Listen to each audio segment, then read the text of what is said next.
Mi colpisce davvero, cioè continua ad arrivare messaggi, io me lo pago il vaccino, cioè continuano a scriverlo, Questo devo Io ammettere ho che una mi convinzione, colpisce. infatti, se devo Come? dirti la mia. Mm? Cioè, secondo me noi ormai abbiamo bruciato così tanto come possiamo dire, la reputazione di AstraZeneca, Mhm. e vedrai nelle prossime settimane quanti saranno le adesioni in meno e quante saranno le persone che non partecipano alla vaccinazione, che io lo metterei in vendita per i privati. Mi spiego. Come ti ho detto, il vaccino AstraZeneca costa 2 euro, no? Più o meno.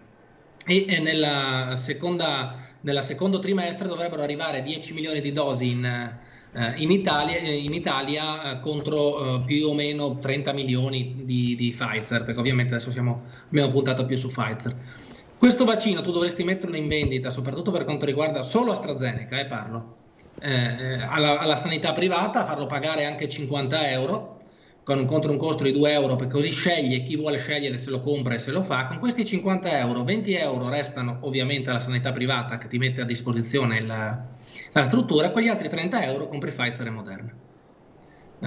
Io faccio un discorso molto, se vuoi, terra, meno Sì, filosofico sì. e tutto, ma non perché il vaccino non debba essere a disposizione di tutti, ma perché secondo me tu hai fatto talmente tanti danni su questo vaccino qua alla gente comune che sarà molto, molto, molto difficile riuscire a convincerli a farlo. In Eh. quel caso lì, una persona come me o come te o come Zanin fra 3 mesi, quando gli passa l'immunità da coronavirus, sceglie di pagarselo, se lo paga e fa un bene anche alla sanità pubblica, che con i soldi che avanzano compra vaccini Pfizer e Moderna per chi non può permetterseli. Non vedo perché dovrebbe esserci questa ipocrisia. Vediamo cosa ha detto Lemo.